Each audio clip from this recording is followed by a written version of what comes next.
Jueves 29 de junio de 2023. Tres mensajes del Evangelio de hoy, tomado del Evangelio de San Mateo, capítulo 16, versículos del 13 al 19. En aquel tiempo, al llegar a la región de Cesarea de Filipo, Jesús preguntó a sus discípulos: ¿Quién dice la gente que es el Hijo del Hombre?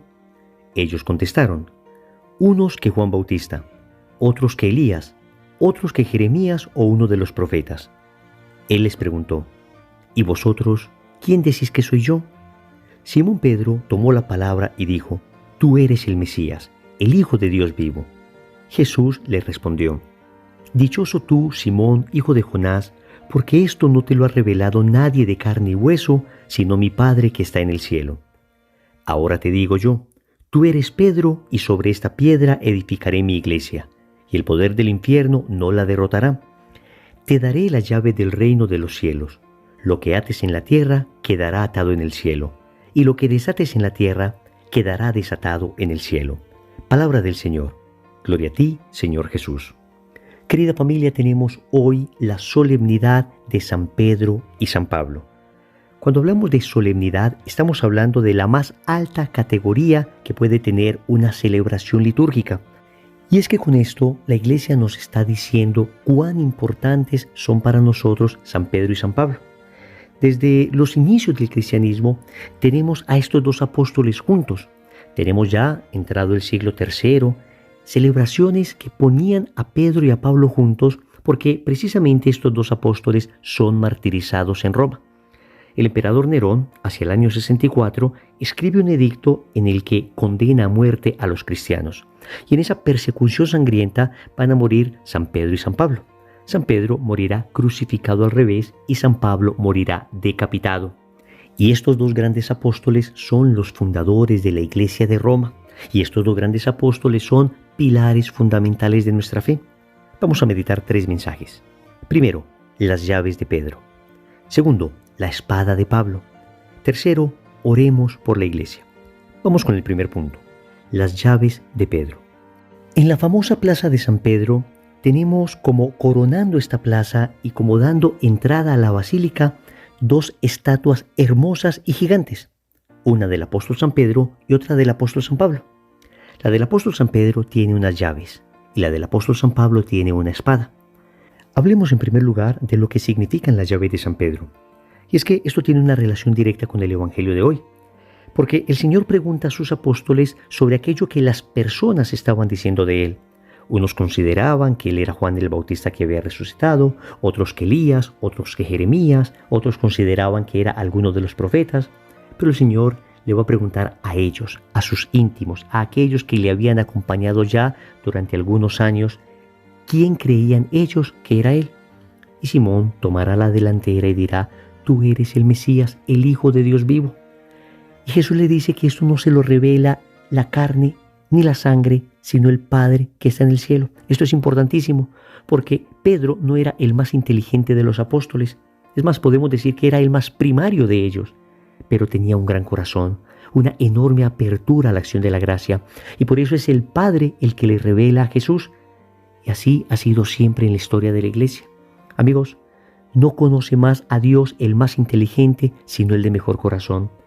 No es a través de la gran inteligencia de una persona que se conocen los misterios de Dios, sino a través de un corazón dócil y humilde. Esta es una primera enseñanza que sacamos de San Pedro. Y después de esto, el Señor le dice a Simón: Tú eres Pedro, y sobre esta piedra edificaré mi iglesia, y el poder del infierno no la derrotará. Te daré las llaves del reino de los cielos. Lo que ates en la tierra quedará atado en el cielo, y lo que desates en la tierra quedará desatado en el cielo. Hasta aquí el Evangelio.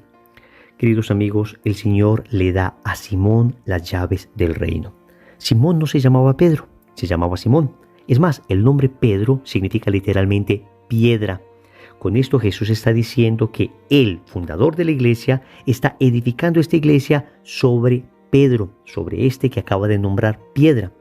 Algunos hermanos protestantes, haciendo una interpretación bastante forzada del texto, dicen que Jesús nombra a Simón piedra, pero que después se refiere a él mismo cuando dice: sobre esta piedra edificaré mi iglesia. Y digo que es una interpretación bastante forzada, porque es evidente que si Jesús le cambia el nombre a Simón y le pone piedra, es evidente que él será la piedra sobre la cual edificará Cristo su iglesia. Ojo, Pedro no es el fundador de la iglesia. El fundador de la iglesia es Cristo, pero Cristo funda su iglesia sobre esta piedra que es Pedro. Obviamente también sobre su profesión de fe, sobre lo que Pedro acaba de decir. Lo interesante aquí es que el Señor está dando a Pedro las llaves del reino. Recordemos que Jesús es descendiente de David. El ángel Gabriel le había dicho a la Santísima Virgen María que Jesús gobernaría sobre la casa de David, su padre. Y esto es muy importante para entender la figura de Pedro, porque en la descendencia davídica existía una persona encargada de las llaves del palacio, un mayordomo. De hecho, en el libro de Isaías, en el capítulo 22, versículos del 20 al 22, se nos cuenta cómo uno de estos mayordomos, llamado Sobná, fue bastante infiel a la función que tenía de custodiar las llaves del palacio.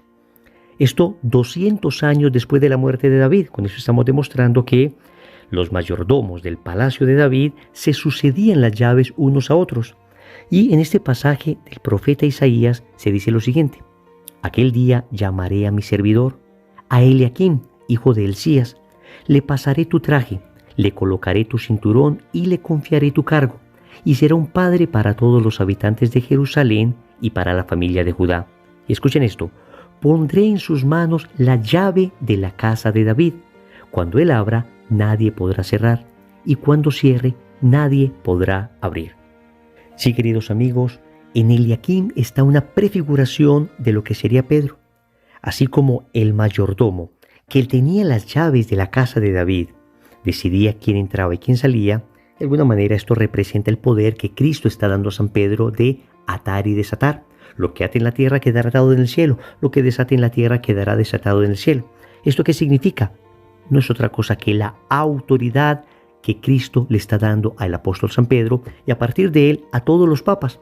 Óyeme bien, desde Pedro hasta el Papa Francisco ha habido una sucesión ininterrumpida de 266 papas. Querida familia, con todo el respeto que se merecen todas las demás iglesias que existen, la Iglesia Católica es la única que puede demostrar que viene desde el apóstol San Pedro. Una línea ininterrumpida desde Pedro hasta el Papa Francisco.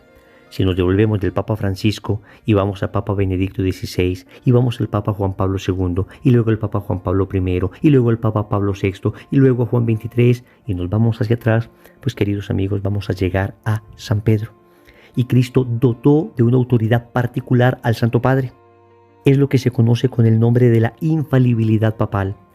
Es decir, cuando el Papa habla como pastor supremo de la Iglesia, en materia de dogma, es decir, en materia de doctrina y en materia de moral y costumbres, el Papa, cuando declara ex cátedra una verdad que debe ser creída por todos, el Papa no se puede equivocar.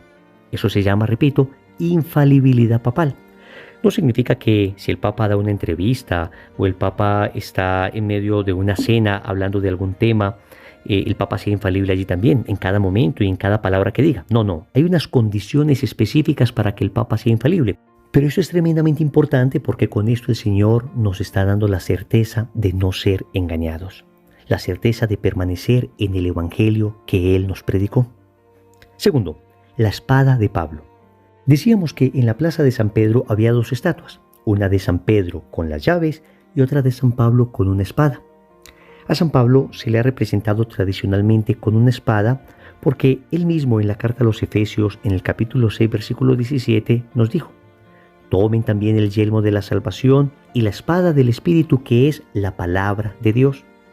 A este propósito, la carta a los Hebreos en el capítulo 4, versículo 12 nos dice: ciertamente es viva la palabra de Dios y eficaz, más cortante que espada alguna de dos filos, penetra hasta las fronteras entre el alma y el espíritu, hasta las junturas y médulas, y escruta los sentimientos y pensamientos del corazón.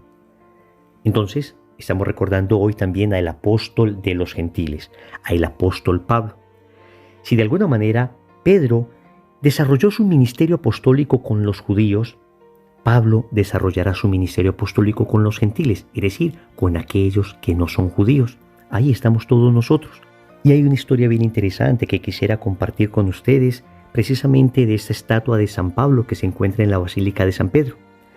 Esta estatua fue tallada por un famoso escultor italiano del siglo XVIII llamado Adamo Tadolini. Pues resulta que este escultor decidió esculpir la imagen de San Pablo con la espada hacia arriba y no con la espada hacia abajo como tradicionalmente se esculpían las imágenes de San Pablo.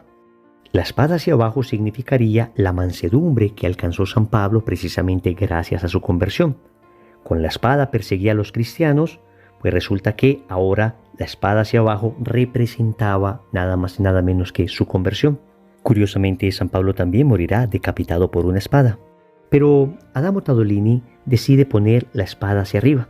Y entonces, para explicar esto, un poeta del cual no sabemos el nombre, escribió como si la estatua estuviera hablando lo siguiente: si un día levanté mi espada contra Cristo, luego la bajé después de haberlo visto. Y es bueno que usted sepa, oh mundo triste, que ahora la elevé por amor de Cristo. Hasta aquí este simple y significativo poema. De alguna manera, esta espada nos está recordando que ciertamente debemos ser mansos. Y esto nos lo dirá San Pablo en su famoso Himno a la Caridad en el capítulo 13 de la primera carta a los Corintios. Pero que no se nos olvide que seguir a Cristo también implica un combate, que seguir a Cristo también implica sacrificio, que seguir a Cristo implica gallardía, que seguir a Cristo implica arrojo, que debemos dejar todo temor, toda pusilanimidad para seguir a Cristo. Esto nos lo recuerda hoy la espada de Pablo. Tercero, oremos por la iglesia. En el Evangelio le dice el Señor a Pedro que el poder del infierno no podrá derrotar a la iglesia. Las puertas del infierno no prevalecerán contra ella. Ojo, el Señor no está diciendo que la iglesia no será atacada. No está diciendo que protegerá a la iglesia de tal manera que el demonio no la pueda tocar. No, lo que el Señor está diciendo es que a pesar de que la iglesia sea atacada, a pesar de que en ocasiones el demonio tocará y lastimará a los miembros de la iglesia, las puertas del infierno no prevalecerán. Es decir, Cristo promete que su iglesia permanecerá en pie hasta su segunda venida. Es la promesa de la perennidad de la iglesia y está fundamentada precisamente en su propia palabra. Y Él es Dios y como Dios nos dice la verdad. Pero esto nos llama a nosotros también a una reflexión.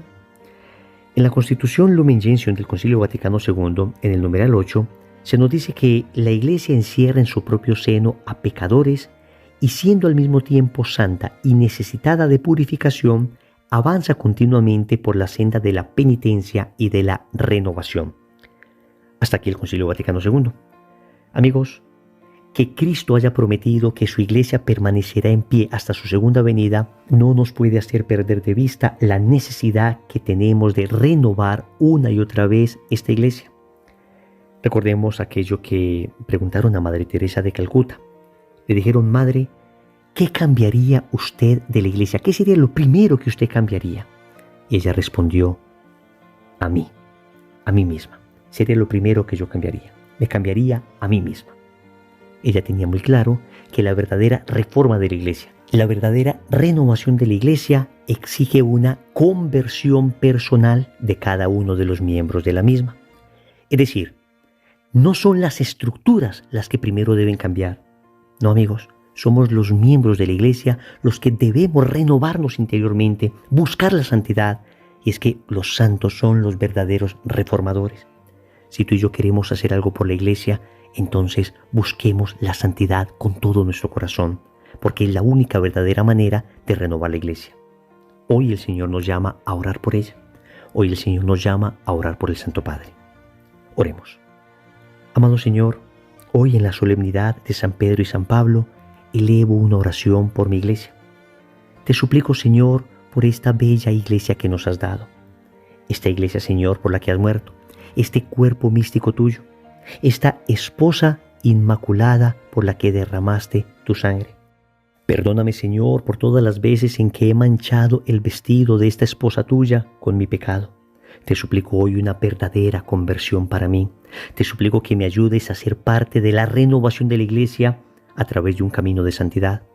Finalmente, te suplico por el Santo Padre. Te pido que le envíes toda la fuerza del Espíritu Santo para que tenga el discernimiento de llevar a la iglesia por los caminos de la santidad en estos duros momentos que le ha tocado vivir. Señor, dame lo que me pides y pídeme lo que quieras. Amén. Recordemos entonces. Primero, las llaves de Pedro. Segundo, la espada de Pablo. Tercero, oremos por la iglesia. Compromiso. En el rosario de hoy vamos a orar por el Santo Padre. En el nombre del Padre, y del Hijo, y del Espíritu Santo. Amén.